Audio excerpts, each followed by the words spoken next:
You're listening to Conversations on Careers and Professional Life.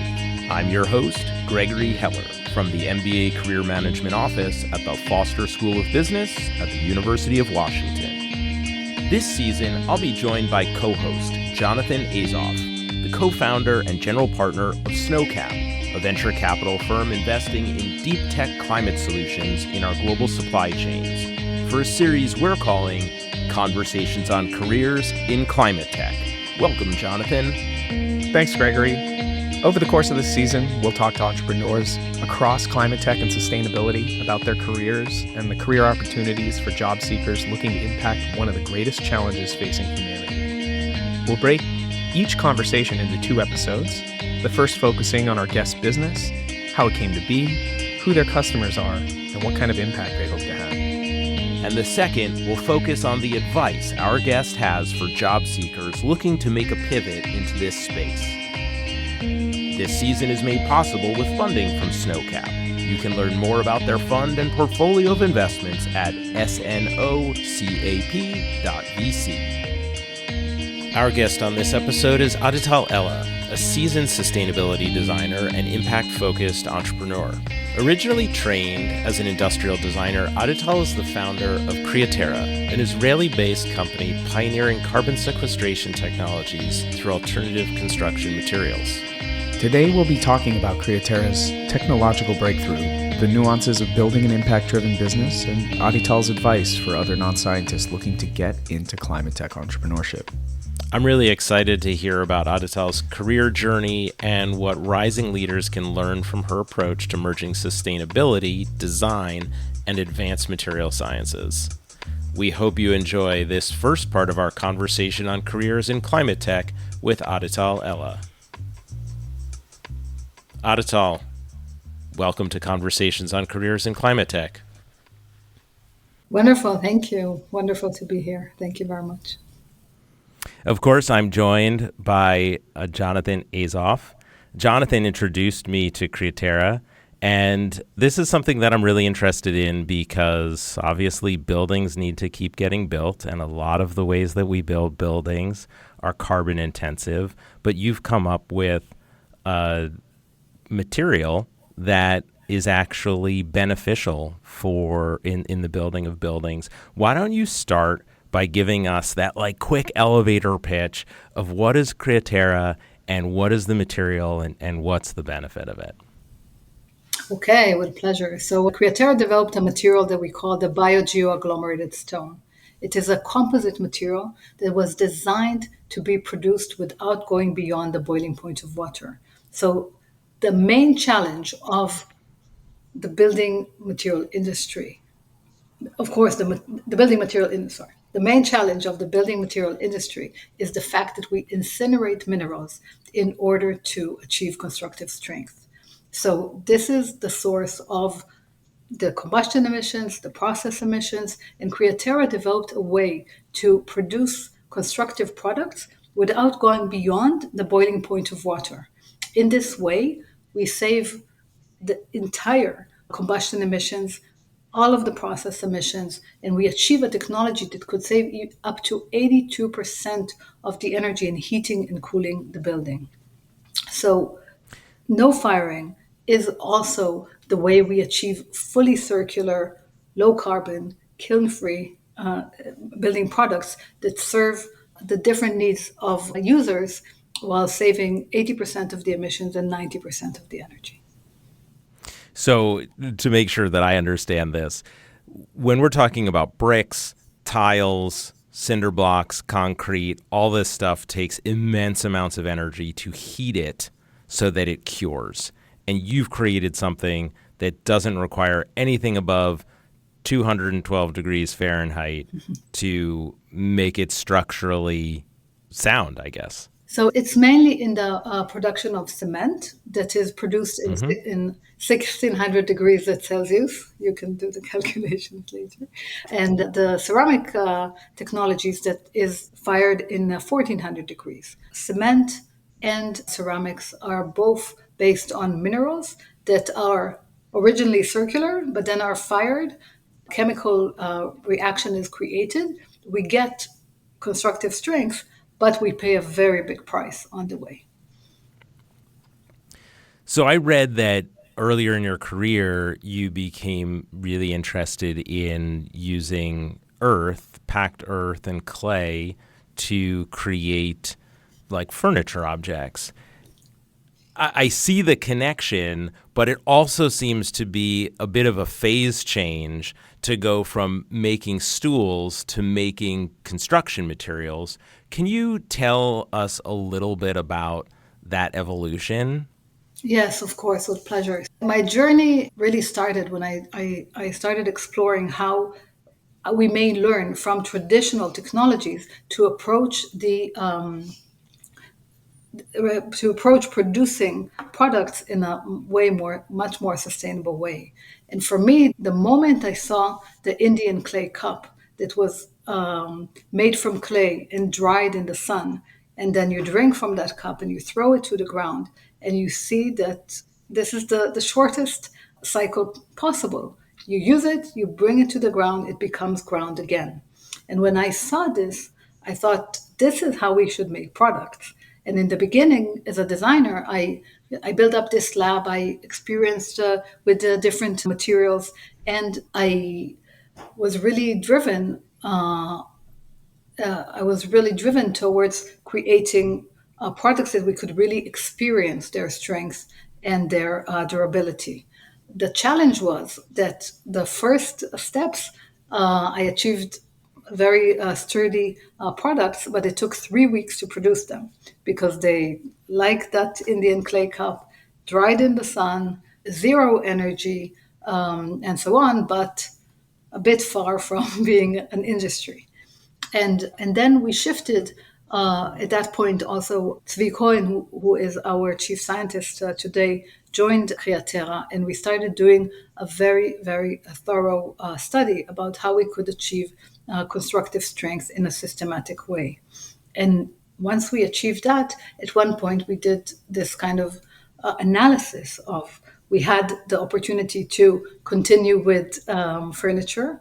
We had the opportunity of going directly into constructive products such as masonry blocks. And the third alternative was going into tiles. So we made the analysis that both the masonry block and the tiles are very big markets in which there is a very rooted way to create industries in an effective way, whereas the furniture is more in a kind of a one of a kind, let's say, market. So we wanted to show that we are relevant for the building industry, but didn't want to start with the masonry blocks, where as a small company, there is such a long way to really achieve such a product in such a conservative market. So in the end, the middle way was decided to start with the tiles that are still a design product, that are still driven by the innovative architects and the people that really love innovation and love to try new things, and yet have the proof of functionality that this product is really fitting into the building industry and also really fitting the industrial scales that are relevant to this industry. Here in the US and frankly across the portfolio of companies we interview as a firm, we often see founders struggle with this problem. Like, how do I take something, a big picture idea, and go to market in a way that doesn't just force me to scale, into a really challenging industry or into a low margin industry? And I think the decision to go with tiles, I think based specifically off of what you said there, where architects are driving that decision, they're basing it more off of aesthetics and innovation and things like that. That, while it maybe is a smaller market, there are riches and niches, and you can attract attention, you can validate the product. Our listeners won't be able to see it behind you, but you're sitting in front of a lot of your beautiful tiles. How did you get the attention of the architects? Like, how did you figure out, like, we've got this product, now how can I make it something that they want to buy? Well, first of all, I'm a designer in background, so I really understood, I think, that the aesthetics, the natural aesthetics, the very kind of basic integrity of the material is what really needs to speak here. And early on with the stools, you were asking on before. I remember being in an exhibition in Milan in the furniture fair there, and I could sense how people were drawn to the products, drawn to the materials from a kind of like an internal instinct of identifying a material that is alive, that has a whole different experience to it.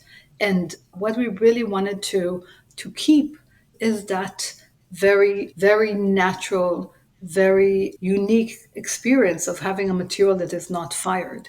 We started with the first collection that was an irregular hexagon, and that was reflecting the actual shape of clay when you look at it in a microscope.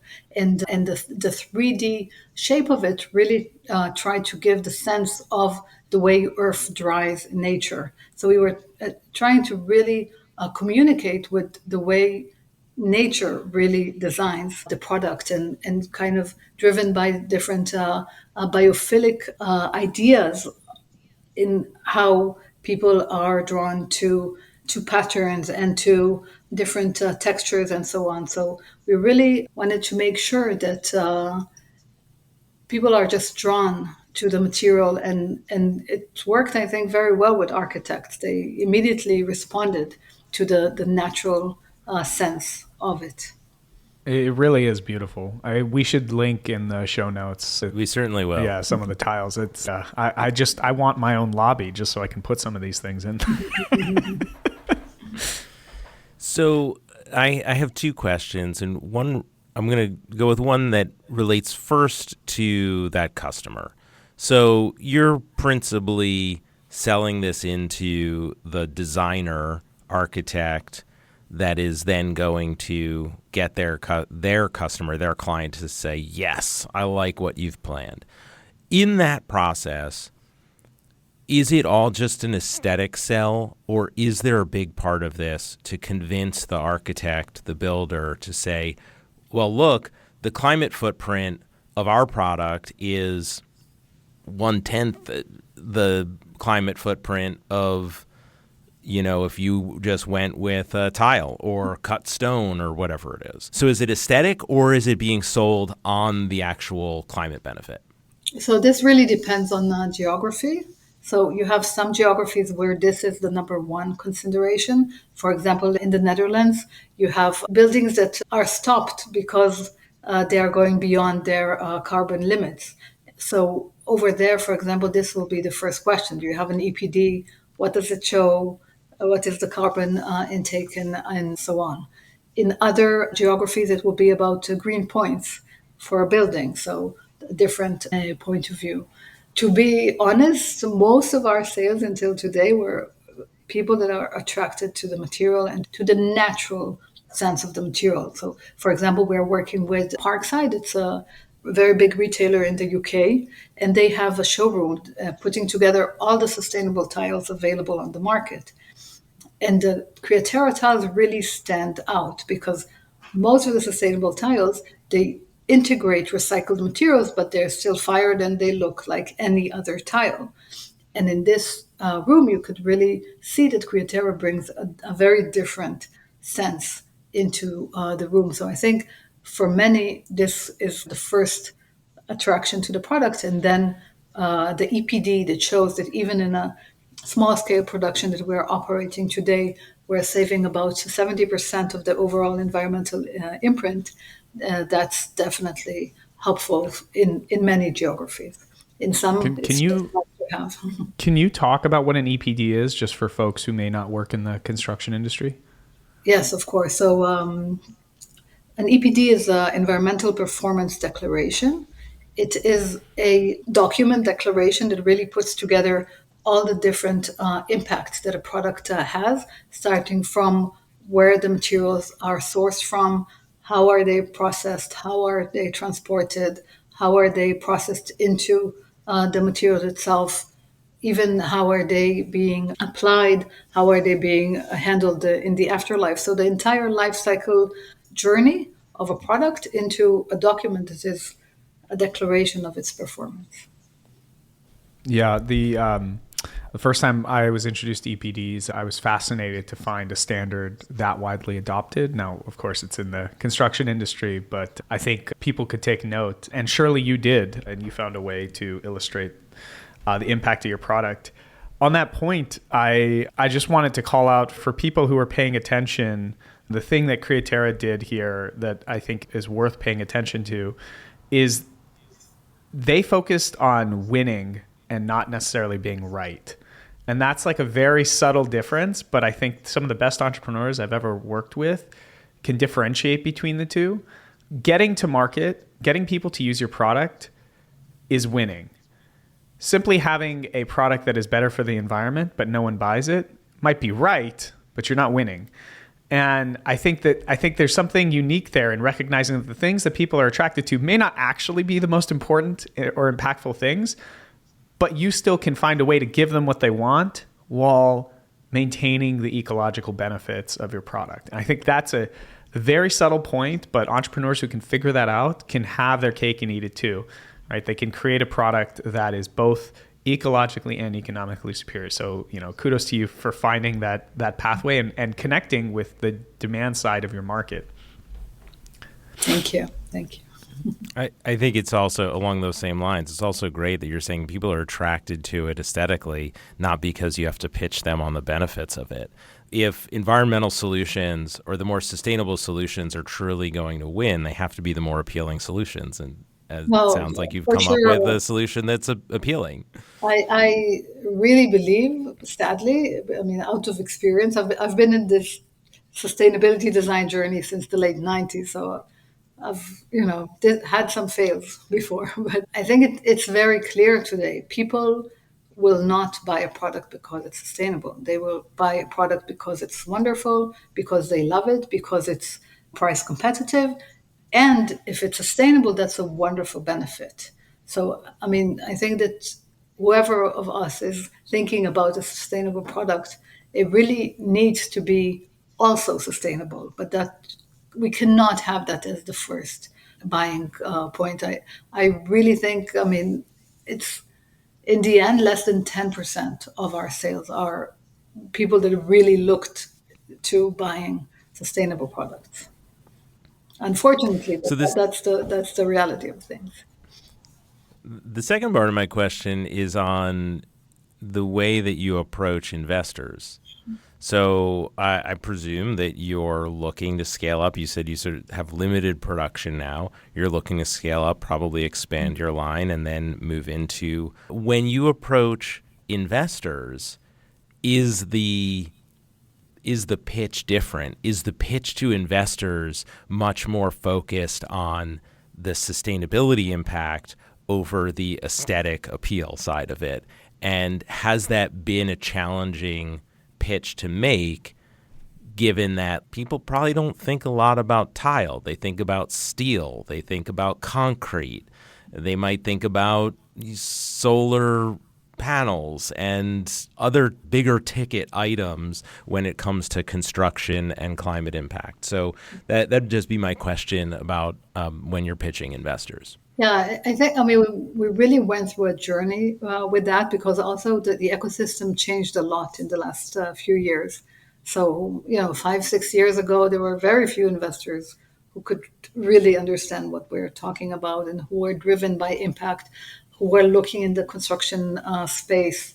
Nowadays, it's a lot more easy. It's a lot easier. People are really dedicating their work to supporting impact-driven entrepreneurship. People are really exploring how we may rethink the construction market in general, and even the building material market. So, in that sense, I think our pitch changed a lot, because in the beginning it was really talking to people that had really no idea what we're talking about. Now you have very well-engaged investors that are very well informed about the carbon challenge, about the construction market challenge, and so on. But a funny thing happened that we really understood in the beginning that most of investors are interested only in the masonry block. So they really kind of, the tiles was very confusing to them. But nowadays, we find that the the investor mindset is like the investor mindset is kind of more open to additional products as long as there is a very, very good market go-to-market story.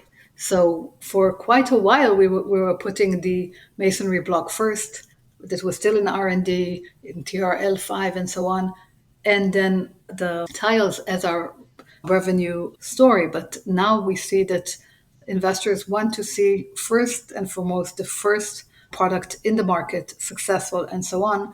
And the bigger impact can wait to be the second phase. So that's a real shift that is happening, and I think it's really reflecting the change of the ecosystem and not only our little story. Diving a little bit into the sort of the manufacturing here, is this, so you're in Israel, I presume you're producing these in Israel right now, and then for European customers, they're getting on a boat and going over to wherever they're going to actually be installed, and then rail car and so forth. Is this a process that can easily be set up in different markets so that production happens closer to installation? And if that's the case, does the material composition change to use more local materials? Yeah. So first of all, Criaterra was designed for local production, for local use. That's definitely our goal. We designed an algorithm that supports that, so supports the adaptation of the formulation to every geography. At the moment, yes, we're producing in Israel and shipping to Europe and to Asia. Actually, the shipping component from an environmental point of view is not that big of an impact. And yet, we, of course, prefer to go with the journey of local production for local use. The Criaterra technology was designed to be also flexible with its ingredients. So up to 77% of the ingredients could be very easily adopted to any geography. They can be even from recycled content, from construction and demolition waste. We are using in Israel leftovers from quarries for the asphalt and concrete industry. The technology was very much designed to support that. We are at the moment working towards a bigger facility in Israel and also a facility in Europe.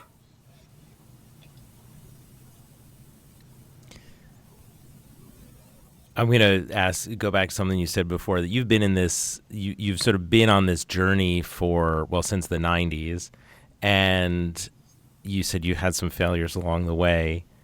I'd love to know if there's any advice that you would give your earlier self based upon the experience you've had. Like, what would be the one thing, if you could just pop back 20 years and whisper something in your own ear, what would that be?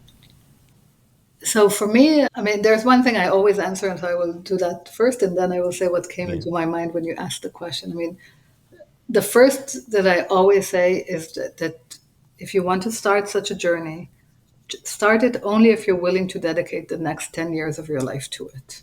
Otherwise, don't even start. That's one. The second that came to mind when you spoke was I had a different innovation that I was working on in the area of wind-operated lights before. And at one point, I had to decide between Criaterra and that project. And what really kind of made the decision was the fact that I understood that with Criaterra, I can do, in principle, everything that needs to be done on my own. With the other project, I had to have this aerodynamic engineers and all these kind of areas that I was not on it. So I couldn't really drive the development to where I wanted. And with Criaterra, of course, we have two PhD scientists. They're both with very experienced material engineers. So it's not about I can do their job, but it's about the fact that I understand in my core the science that drives this, even if I cannot say it in the right professional terminology. And all the first months of Criaterra, I did everything with my own 10 fingers. So the fact that it can be your craft if needed, even in times when you don't have the funds to pay other people and so on, I think that's a very important thing. So as long as you can really be above the story. You of course, you collaborate with professionals. You bring different minds into the table, but the fact that you fully understand what really needs to be done, I think, is a very important criteria to choosing your path. You talked about having essentially getting your hands dirty, understanding everything about making this product.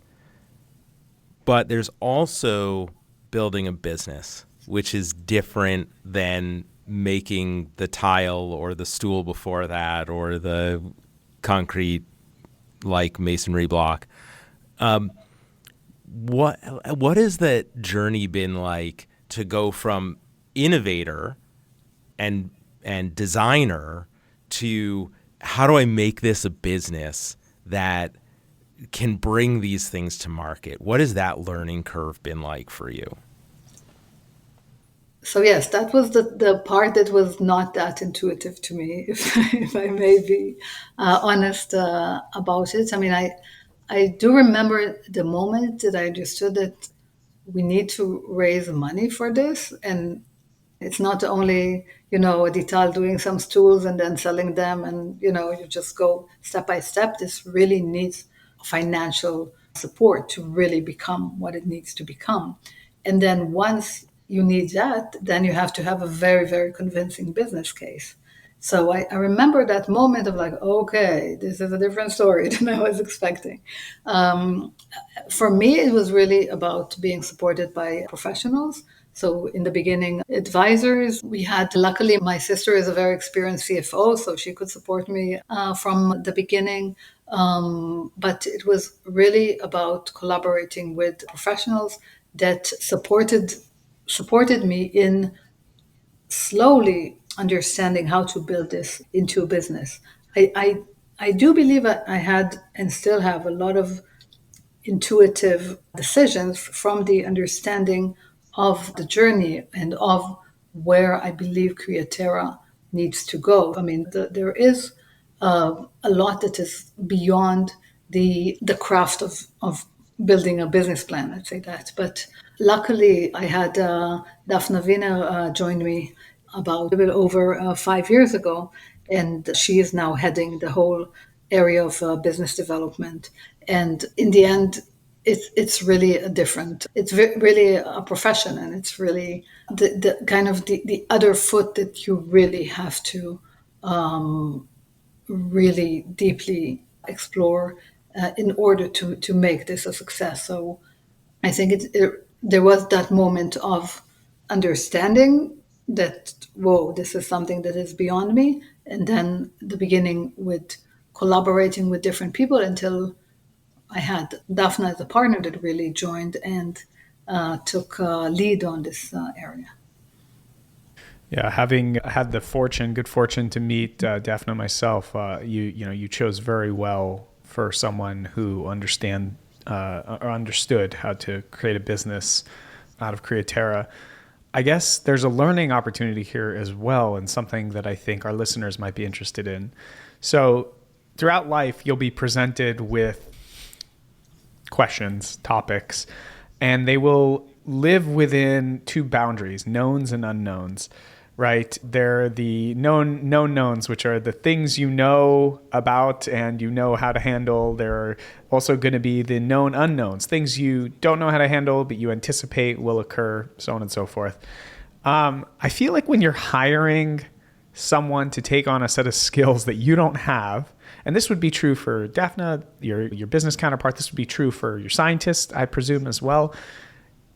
how do you create a framework for yourself that allows you to pick those people in a way that creates satisfaction in yourself, that you chose the right person and you created the right decision for your business? Well, the best times is that you just feel that there is synergy. I mean, it doesn't happen every time, but I think the best partnerships is you kind of identify quite early on that there's alignment in thinking, there is alignment in motivation, there is kind of a dedication to the story that is beyond Criaterra, that really is what's driving the people. Because in the end, I mean, we are all serving a goal that is much greater than us. I mean, this is why people wake up in the morning and decide to dedicate time to what we're doing. Once I could really sense that, then all the rest, could come to terms. But the kind of renewable energy of motivation and dedication to the impact that Criaterra is trying to make, I think is the most important thing. Understood. I think there's like the synergies thing. I feel like it's still a little squishy. Like it's like, it feels right. Is it to say that you will sometimes just start working with someone in like almost a passive way to gain that sense, or is that right? Is that the right read for how you think about those relationships? Like with Zvi, for example, we met early on. There was kind of, in a way, love at first sight. It was just clear that we are looking at this with the same eyes. So, and I mean, it's been almost 8 years that we've been working together. So it is really about a meeting of hearts. With Daphna, for example, it was an evolving journey. We started with a kind of a smaller capacity, and then there was kind of the alignment just kind of grew and grew, and the dedication just grew and grew. In other instances, like I had one woman that started as a production worker, and then she climbed up and became because she was just so great, So sometimes it's really happens in different ways that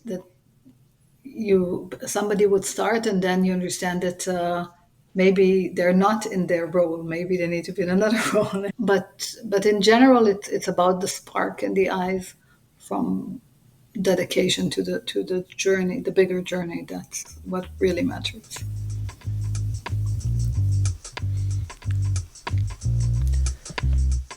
In our conversation with Adital, a key takeaway for me is that she recognizes the need to create products that people are genuinely drawn to and excited about using on their face, not because of the sustainability properties, but because these are great products and they're beautiful products that people want to be around. Totally.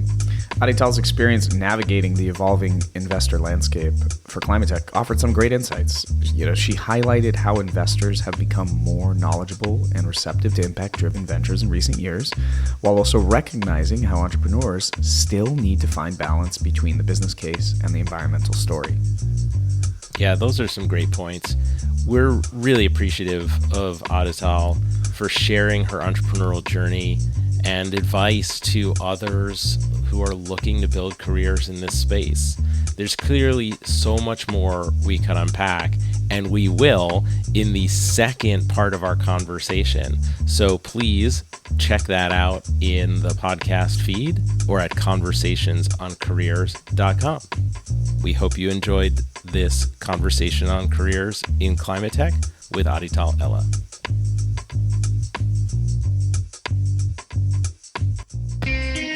Thank you for listening to Conversations on Careers and Professional Life. If you enjoyed this episode, please consider sharing it with a friend or classmate. Help others find the show by leaving a rating or review on Apple Podcasts or wherever you listen.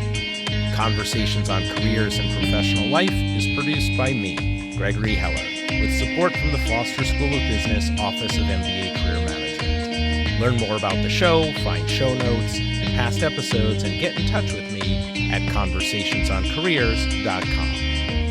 This episode was made possible in part with funding from Snowcap, a venture capital firm investing in early-stage platforms that directly and indirectly solve the climate crisis.